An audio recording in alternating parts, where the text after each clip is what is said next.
Ms. Haywood, would you please give us your full name and DOC number?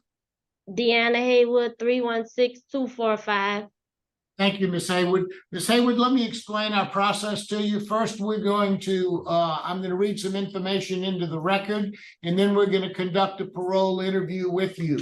At the appropriate time, we will allow those persons who wish to have input to speak. You have a number of people here at headquarters in support.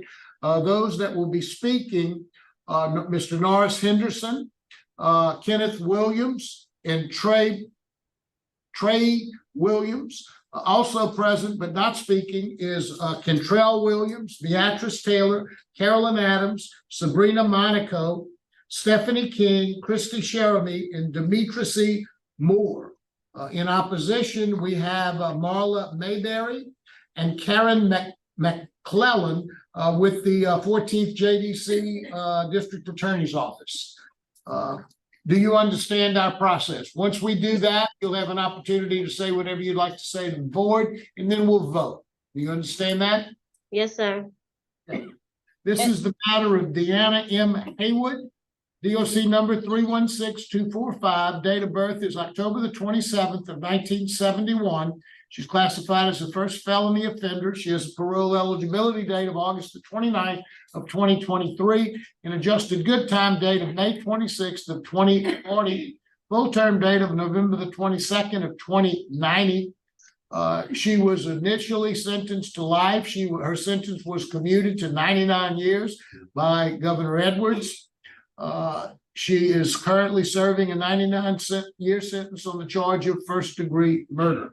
Is that information accurate, Ms. Haywood? Yes, sir. Haywood, your case has been assigned to, whose case is it? Okay. To Mr. Pete Freeman. Would you please answer Mr. Freeman's questions? Yes, sir. Okay, Ms. Haywood, how old are you? 52. Okay, and how long have you served on this charge? 32 years. What's your educational level? 12th grade. Okay. So you graduated high school, or you got a high set? I graduated high school in 89. Good. Good. Okay. How old were you when you committed this offense? 19. Wasn't Miss Lyles kind of a friend of yours? I mean, hadn't y'all kind of developed a relationship? Yes, sir. So walk me through this. Tell me why you would stab a friend who was trying to help you with a garage sale, and you also stole her credit card. What was going through your mind? What was happening?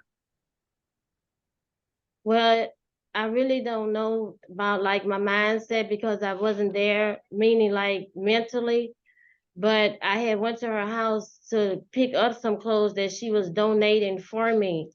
And when I went in there, I saw some things and I wanted them, and I didn't think that she would give them to me.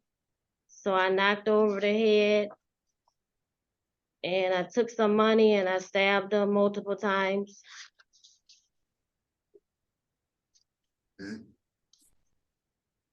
So were you on drugs, alcohol? No, sir. So it was just that you wanted something, so you stabbed her. Yes, sir. And was she disabled? Yes, sir. How old was she at the time, approximately? 70, 74, 73, 70 something. Okay. I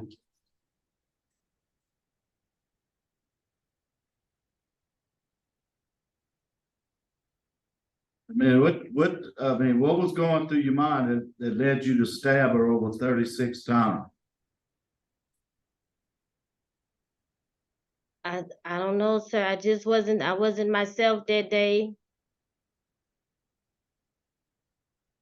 Confused. Okay.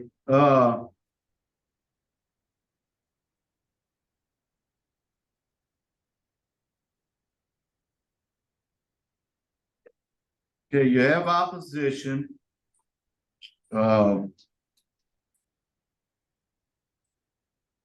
Judge had no comment. The district attorney is opposed.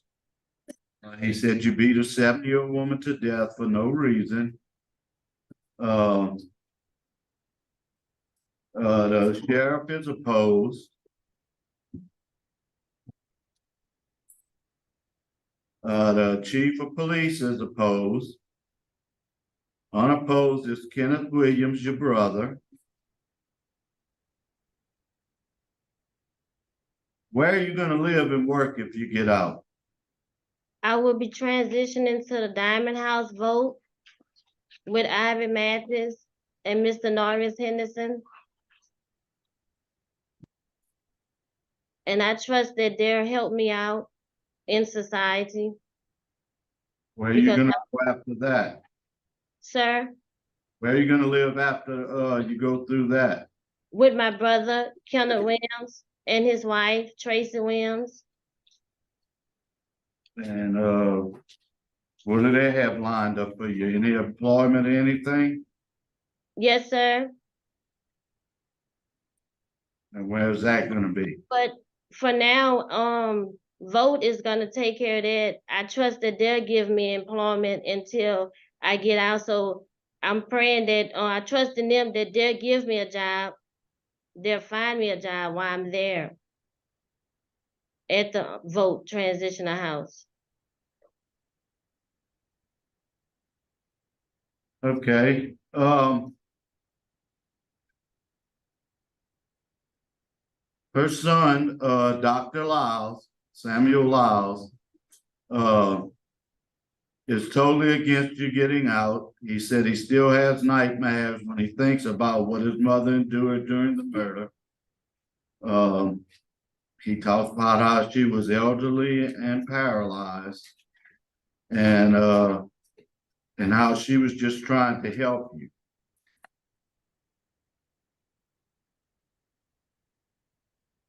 Paula Bayberry also is against your getting released.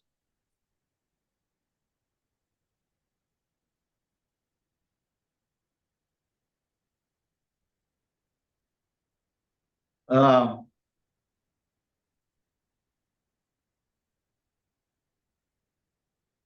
about your classes? It looks like you've taken a bunch of classes, correct? Yes, sir. Which one was one of the most important classes that you took? I would have to say my trauma healing class. Okay, why you like that one so much? Because I had a chance to talk about things that I had never had a chance to talk about. And I was able to release it, things that happened to me growing up that I never ever talked about. And it also taught me how to direct my emotions in another way. Okay, what about, I see you took victim accountability. What did you learn from that? That What is, would you say to the victims if you had a chance to say something? I would say I'm very remorseful. And that is, I know it's no tears or no words that can change how I feel or how I've made them feel over the years. Okay. You got a ton of write-ups. They stopped in 2014, but before that you had 157. What was leading to all these disciplinary issues? At the time I had came to jail, I wasn't trying to hear anything. I kept bumping into the wall. I had a hard head, but as you can see, sir, it softened up. I was going in the wrong direction and it didn't get me anywhere. So I turned my direction in a positive way. And I started attending classes and doing positive things, community service, hospice, prayer. I'm a prayer advisor. I'm in Toastmasters. I'm JC's. I've taken all kind of classes. You have a low risk, a low needs. What was your write-up number 24 about? What did you do? Where were you at you wasn't supposed to be? unauthorized area. At the time, at the old LCIW, they had just put up the fences, and we had to go to is where the chapel was placed at. The lock on the gate wasn't closed, and we had went that way, and we wasn't supposed to. It was like a shortcut, and we had went through that gate. You said you did community service. What kind of community service and clubs you belong to? I'm currently a Toastmaster member. I'm currently a JC member. And for my community service, like right now, I'm in recreation, and I provide for, like, we about to have the Christmas extravaganza, Easter extravaganza.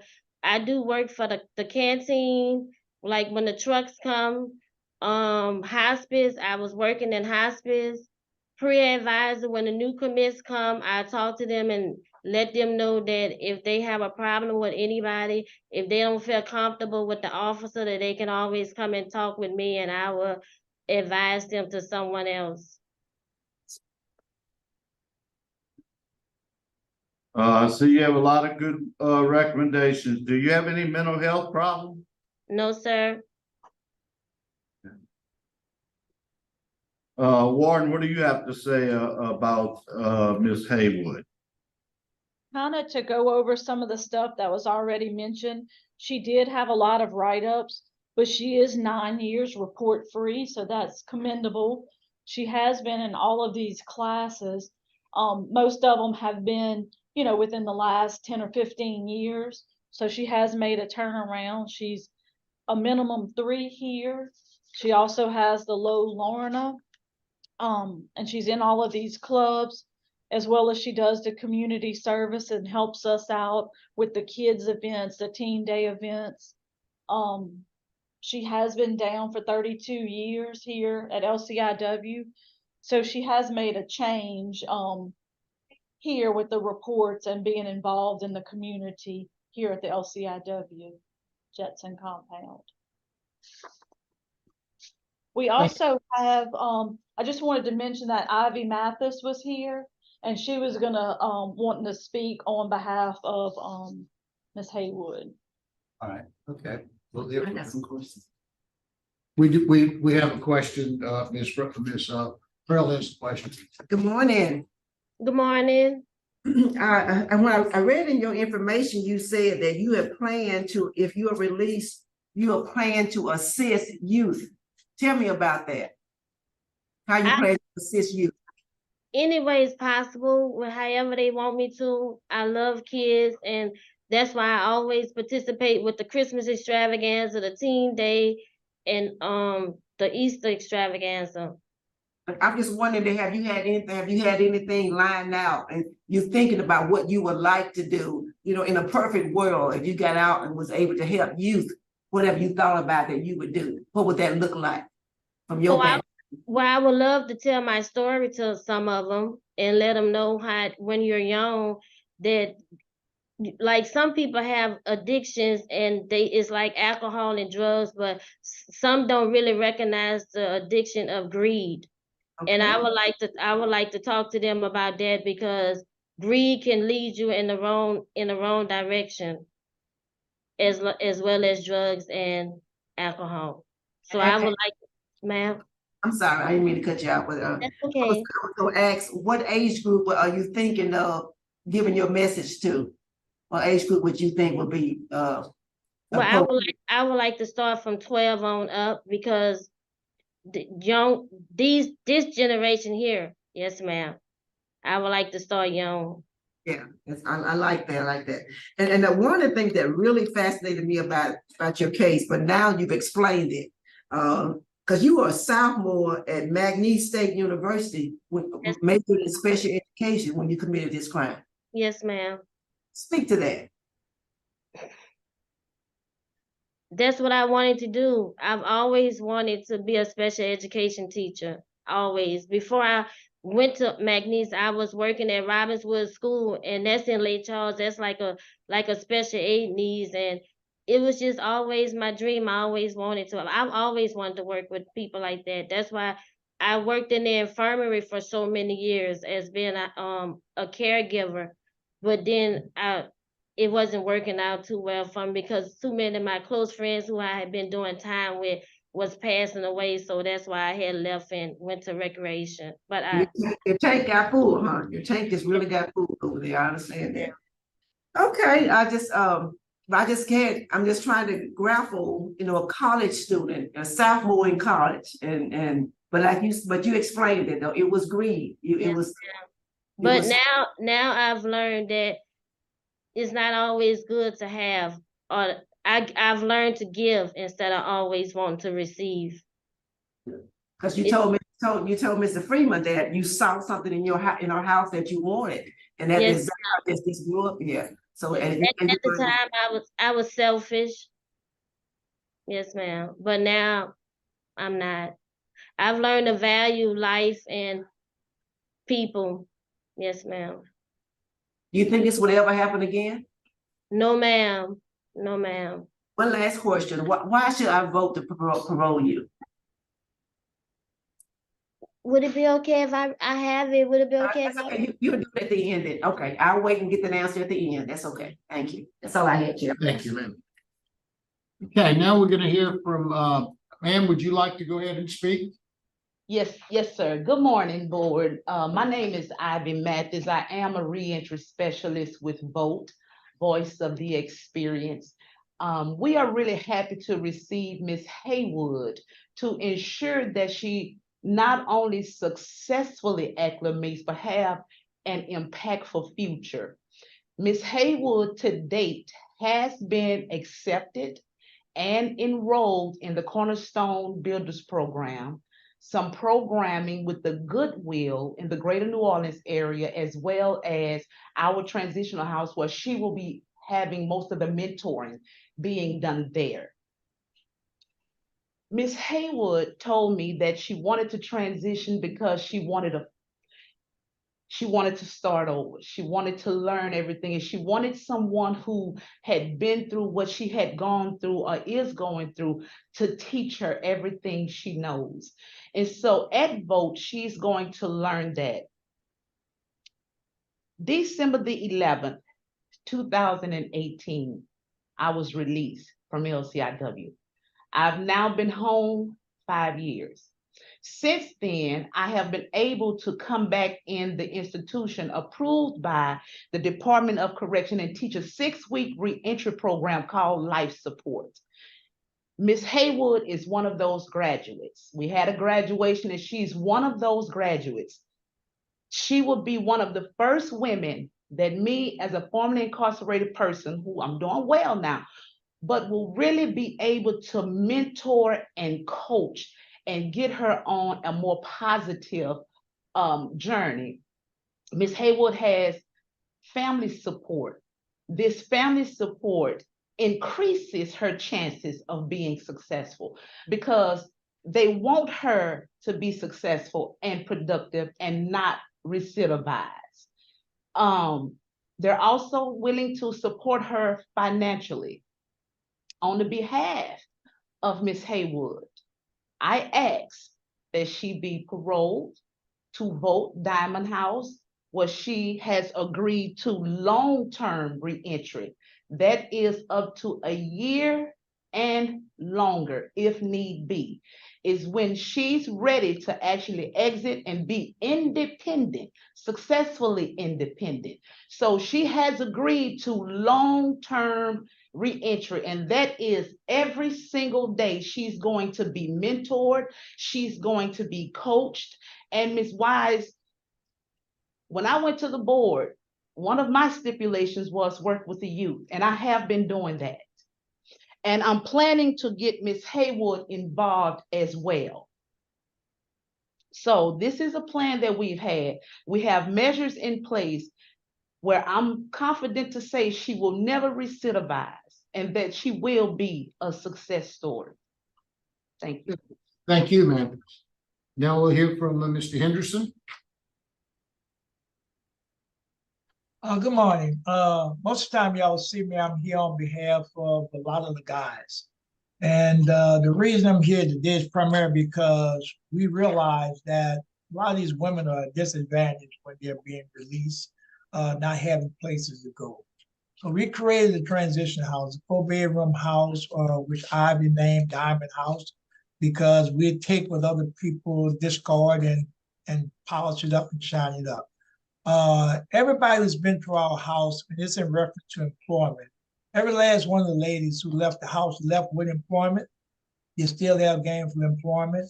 And our organization is kind of like help them transition with helping them get their first new place, helping buy furniture for the new place, and assisting them every step of the way. So I'm just here to kind of really support Ms. Haywood and Ivy, because Ivy is our reentry specialist.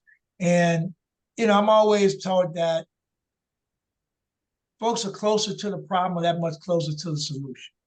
Ivy had that lived experience, the same as Deanna. Ivy went in as a young kid herself. And so she knows what that transition looks like, what it takes for her to be successful. And we're here to support her. Ivy mentioned that we don't have a limitation on the amount of time they can stay. We don't want them to leave if they're ill prepared to be successful. And so if the board is willing to take a chance with Ms. Haywood, we're willing to keep her as long as the board mandate that she stays with us. We have all the other wraparound services already in place, just waiting for her to have this opportunity to be released and for us to be able to support her. And as y'all know, I have a staff of 30 people, and 22 of them are formerly incarcerated, male and female. And so we have the infrastructure in place to help her. One of the things she said, and I think she just didn't have the phrase for it, when she said greed. And I tell people all the time, people have their wants and their needs mixed up. Because like when you was mentioning again, she was already in college. She had all of her needs. Her wants got in place and made her make the wrong decisions. I would just ask this board to really consider releasing Ms. Haywood to us. And I will assure you that when you see her again, she will be that diamond representing that house. Thank you. Thank you, sir. Now we hear from Mr. Kenneth Williams.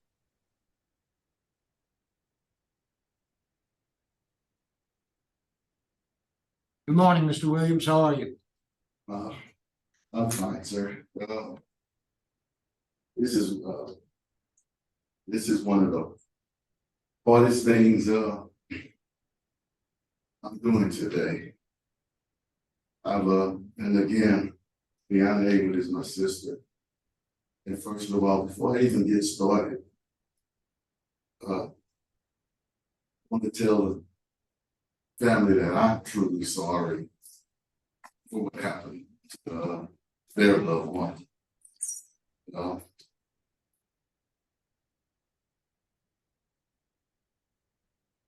Because I've been through that. Me and Deanna don't have the same father. I did 21 years in the Marine Corps and active duty. I retired from the Marine Corps, and I don't want to take anything from our father, our stepfather that raised. He did the best he could, and my mother. So I always give them praise.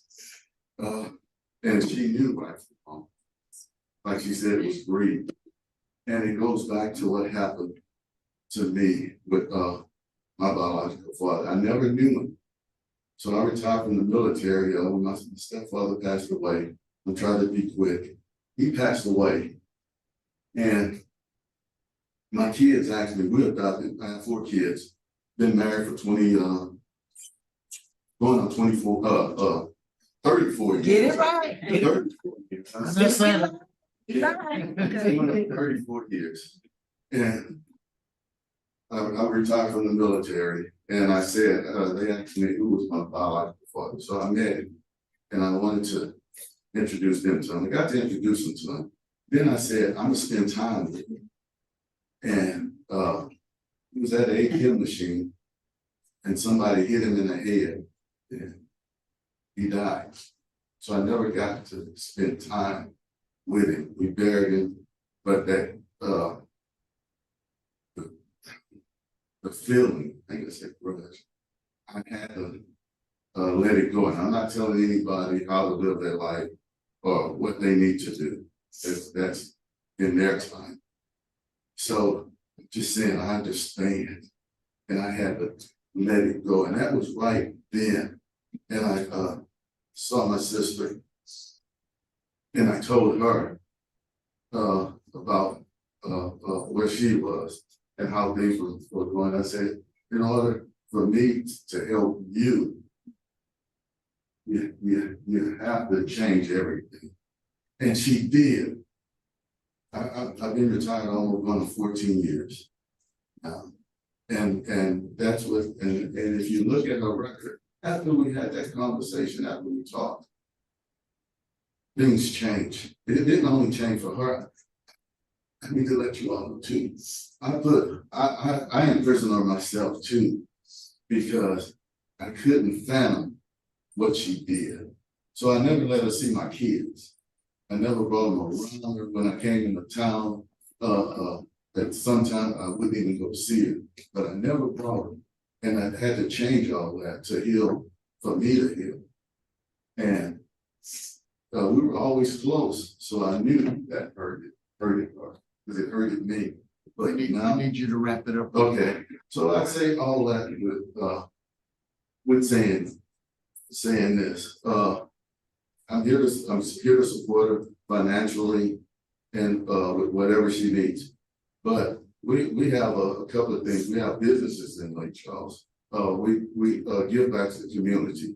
Whatever the community needs, me and my wife and family, we do. We have a program where my wife created that is teaches disadvantaged kids on how to get their pilot's license, and they got to maintain GPA average, and it helps them go to college. So I'm saying all this with we have stuff in place for them to come back and talk to the community, not just the neighborhood we grew up in, but the whole city. And I know she's ready, because for me, my plate is heavy with parents and folks that we're taking care of. And she told me so. She said, Kenneth, if I'm able to come home, I got you. And some of those letters you have are letters from people that know me. And they know me, so they talk to my sister. So they in turn We need to wrote really letters. wrap it up. Okay, wrote You got letters 3 for minutes and you've over 6, so. Okay, they wrote letters for us, sir. And wherever she goes, we have somebody willing to help. And I thank you all for your time. And I'd like to thank you all for coming and supporting my sister. Thank you. All right, now we'll hear from the opposition. We'll hear from Miss Marla Mayberry. Hi, good morning. Can everyone hear me? Good morning, Miss Mayberry. How are you? So I've been better. My family was horribly affected by this crime. I didn't even know the name of the perpetrator until about 6 months ago, when the parole board reached out. And my family still stands vehemently opposed to her being released because of the brutal nature and rage involved in these crimes. I will say, though, that my husband and I are involved in prison ministry.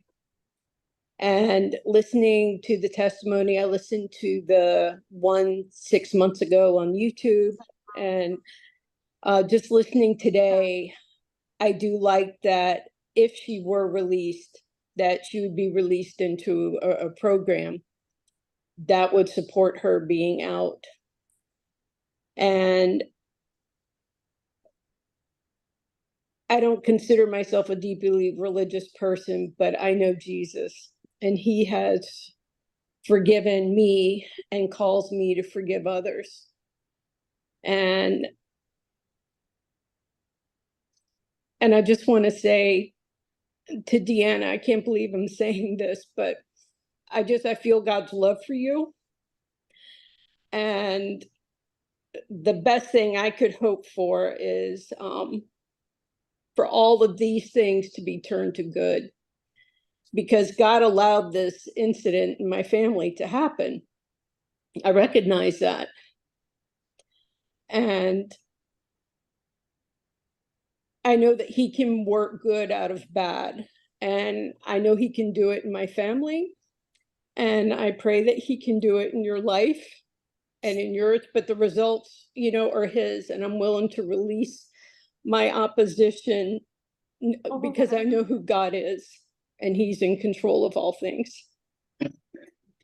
This is very hard. There's wounds that I've lived with every day since, and my family has. But I know God's ability to heal and to continue to heal. And so I pray for that for my family, but I pray that for you, Deanna. Thank you. And that's all I have to say. Thank you, Ms. Mayberry. We certainly appreciate your wisdom and the compassion that you've had here today and the courage that it takes for you to say those things. So thank you very much. Right, thank you. We'll now hear from Karen McClellan. Ms. McClellan. Ms. McClellan? Good morning, Karen McClellan on behalf of the state. We're here in opposition. We weren't able to speak with Ms. Mayberry, but we have spoken with other members of the family who are vehemently opposed, as she mentioned. I think the fact of the case is that Ms. Lyles was an elderly woman who was partially paralyzed. She befriended Miss Haywood. She, let her into her home. She trusted her with items she donated to her. And in repayment, she was stabbed and brutally murdered in her own home. And I think that is just, it brings into question when someone says that they don't have a drug problem, they didn't have an alcohol problem, no mental health history. Why would you brutally do that to someone who was actually helping you? And that is the biggest question that needs to be answered. And I just don't feel that there will ever be an answer. I understand that, she stands, that she says that it was an issue, an addiction to greed. I don't know how to treat greed. I don't know how do you treat greed? Judge Marabella, you were a drug court professional, drug court for many years. There are NA programs, there are AA programs, there are Celebrate Recovery. How do you treat greed? How do people of Calcasieu know that when she's released, that we won't have an issue of greed again? This was rage. The knife was left inside the body. It boggles the mind to say, I don't know why I did it. I didn't have any outstanding problems. And apparently there was some traumatic things that she's now worked through. And I'm grateful for that. But at the same time, we have a family that's terrified and for what? This was a person who looked out for you. This was a person who gave to you. And this was the repayment. And so for that reason, the family is extremely opposed to any relief, and we ask that you deny her parole request. Thank you very much, Ms. McClellan. Ms. Haywood, is there anything you'd like to say to the board before we vote? Yes, sir.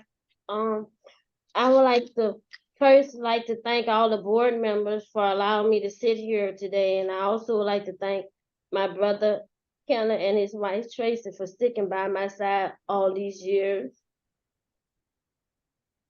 I have something else, but I just want to just thank y'all, the board, and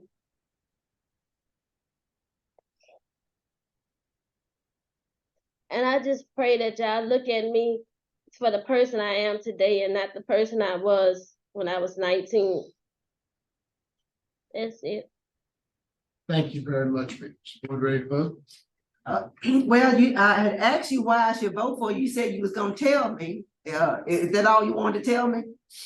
I had a whole list, Miss Wise, but a whole sheet of paper, but All right, I just wanted to be sure. I can read it. I have been incarcerated over 32 years. And at the start of my incarceration, I was disobedient and defiant. But over the years, with support and guidance and determination, I was able to turn my life around, get in classes, help others, and give back to my community.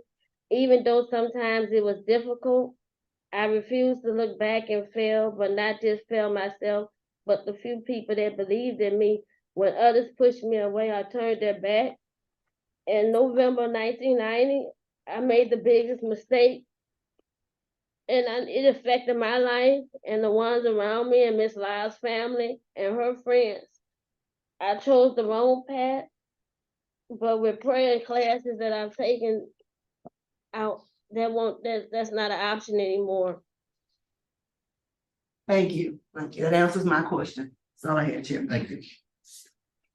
Ms. Haywood, is there, well, we've already spoken, board ready to vote? Yeah. Yes. Okay, Ms. Haywood, this is a very trying event for me. I mean, you were 19 years old when it happened. You've done wonderful in prison, but I mean, the lady was disabled and she was there just trying to help you when this crime was committed. You know, the warden speaks highly of you. You've done a lot of community service, took a lot of classes. You have a ton of outside support with your family and friends. The victim, I really appreciate you coming forward and giving us the information you gave us. It was heartfelt and it made a difference in my decision. So today I'm gonna take a chance. I'm gonna grant, but I'm gonna put some pretty serious conditions on you. I want you to have a curfew of 10 to 6. I want you not to be able to leave that center that you are going to without the permission of your parole officer. So I want the people that are working with her to keep in close touch with the parole officer. If we're having any problems whatsoever, I want the board to know about it. And I want you to talk at youth risk. And I hardly ever offer that, but you were 19. You know, you're given a second chance, which is a big one to give with the nature of the offense. So that's my vote today. Thank you, Mr. Freeman. Ms. Wise? Ms. Haywood, this was a horrible crime. We, as a part of this board, that's what we look at. You did a great harm. You've healed, and now you're helping others. We can't expect anything. I cannot expect anything else from any human being, and you've done that. So my vote is to grant as well, and I concur with the special conditions set forth. With one added condition, I would like for you to do a research paper on greed. And get that lined out. And then when you start making presentations, as Mr. Freeman said, to youth, you go ahead and have that information. Go ahead and start doing that research on greed, and it's gonna lead to other factors, and go ahead and write it out. So you can give these, because this young generation now, they need facts. They need to know that you know what you're talking about. More than a feeling, you need the information. And then you can also, because of course you're gonna tell them what it led to if it's not controlled. Best wishes to you, Mayor. Thank you. Thank you, Ms. Wise. Ms. Haywood, I echo everything that my colleagues have said. The crime itself is senseless. We see a lot of horrible crimes here. This is, this lady was stabbed horribly. Mr. Freeman asked you about your mental health. I was very concerned about that. I guess sometimes there's no real explanation for why horrible crimes are committed. In looking at your whole body of work, and that's what we're supposed to do.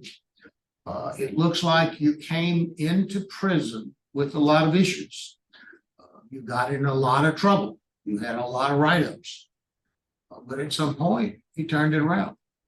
And I thought you did an excellent job with your interview today. I thought you were very honest with us.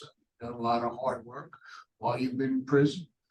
I echo my colleagues. I'm willing to give you a chance. I would likewise would be to grant all of the reasons as outlined already, and with the conditions as outlined by both Mr. Freeman and Ms. Wise. So good luck to you. Thank you. Would it be okay if I tell y'all Merry Christmas? Yeah, Merry Christmas. Merry Christmas. Kathleen.